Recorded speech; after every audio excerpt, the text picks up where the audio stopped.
शनाया की बात सुनते ही सभी जोर जोर से हंसने लगे। अवनी ने शर्मिंदगी से अपना सिर झुका लिया। वहीं लोगों के ठहाके सुनकर सिद्धार्थ को जोश आ चुका था। हाँ, लेकिन बेचारा क्या करे, बेचारे को शायद वहां भी कोई जॉब नहीं मिली या किसी ने जॉब पर रखा ही नहीं। लेकिन कोई बात नहीं, मेरा दिल बहुत बड़ा है। मैं अपने होटल में तुम्हें जॉब दूंगा। तुम चाहो तो कल से ज्वाइन कर सकते हो। टॉयलेट क्लीनर की जॉब है और मुझे लगता है कि तुमसे बेहतर ये जॉब कोई नहीं कर सकता। और तो और मैं तुम्हें महीने की 15,000 सैलरी भी दूंगा। 15,000 तो तुमने एक साथ देखे भी नहीं होंगे मिस्टर गौतम। शनाया ने हंसते हुए कहा, सैलरी के साथ कमीशन भी तो होगा ना सिद्धार्थ? ऑफ कोर्स बेबी, मैं इसे खुद कमीशन दूंगा। जितना साफ टॉयलेट उतना ही ज्यादा कमीशन। लोग सिद्धार्थ और शनाया की हर बात पर जोर जोर से हंस रहे थे। सभी की नजर गौतम पर ही थी। वहीं गीता और अनिल उसे मन ही मन कोस रहे थे, लेकिन गौतम को अभी तक कोई फर्क नहीं पड़ रहा था।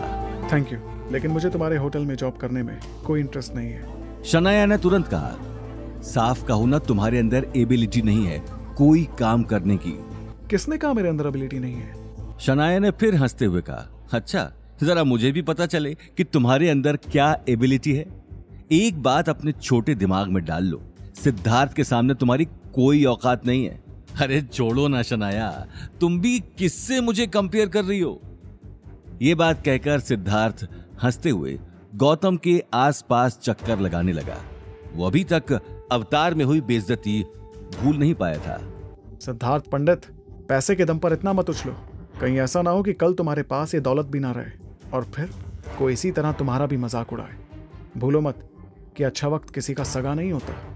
मेरे पास दौलत रहेगी या नहीं वो तो पता नहीं, लेकिन मुझे ये जरूर पता है कि तुम इस जन्म में कभी अमीर नहीं बन पाओगे, क्योंकि इससे पहले कि सिद्धार्थ अपनी बात पूरी करता, उसे बहुत सारे लोग बाहर जाते हुए दिखाई दिए। अचानक पार्टी में एक अजीब सी खलबली मच गई। गायत्री देवी भी कुछ समझ नहीं पा रही थी। गेट के सामने महंगी महंगी कारों की आवाज सुनकर वो भी बाहर जाने लगी, लेकिन जैसे ही उसने बाहर जाने के लिए अपना कदम बढ़ाया, उसे बहुत सारे गार्ड्स अंदर आते हुए दिखाई दिए।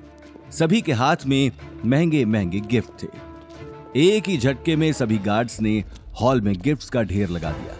जाहिर था ये गिफ्ट्स रघुवीर पंडित के लाए हुए गिफ्ट से 10 गुना ज्यादा थे। हॉल में एक बार फिर लोगों की खुसुर फुसुर शुरू हो चुकी थी।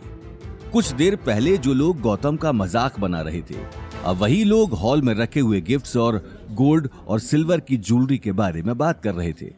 उसी वक्त लोगों के शोरगुल के बीच मुंशी जी बड़े ताव के साथ अग्रवाल हाउस के अंदर आ गए। उनके पीछे गन्स लिए 4 गार्ड्स देखकर गायत्री देवी हैरान रह गई। ये बात अलग थी कि वो अब तक मुंशी जी को रघुवीर पंडित का रिश्तेदार ही समझ रही थी। मुंशी जी अंदर आते ही गौतम को देखने लगे, जो थोड़ी ही दूरी पर खड़ा था। गौतम ने उन्हें देखते ही अपनी आंखों से गायत्री देवी की तरफ इशारा कर दिया। मुंशी जी ने अगले ही पल अपने चेहरे से चश्मा हटा लिया और गायत्री देवी को देखने लगे।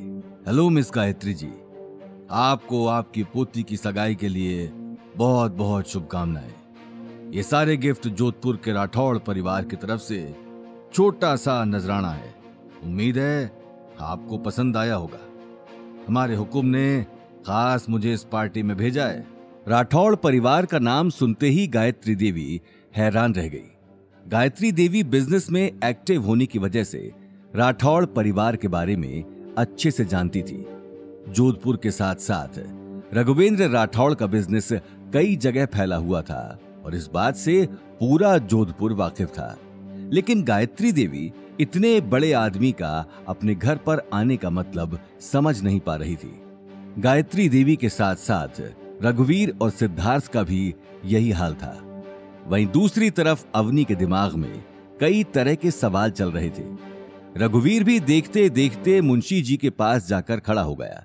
गायत्री देवी ने रघुवीर को देखते ही कहा, रघुवीर जी, मुझे ये देखकर बहुत अच्छा लगा कि आपके राठौर परिवार के साथ इतने अच्छे रिलेशंस हैं।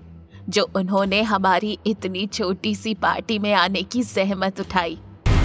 आगे की कहानी जानने के लिए देखिए अगला एपिसोड सिर्फ पॉकेट एफएम के यूट्यूब चैनल पर और रॉयल वारिस के सारे एपिसोड्स को सुनने के लिए डिस्क्रिप्शन में दी लिंक से डाउनलोड करें पॉकेट एफएम ऐप।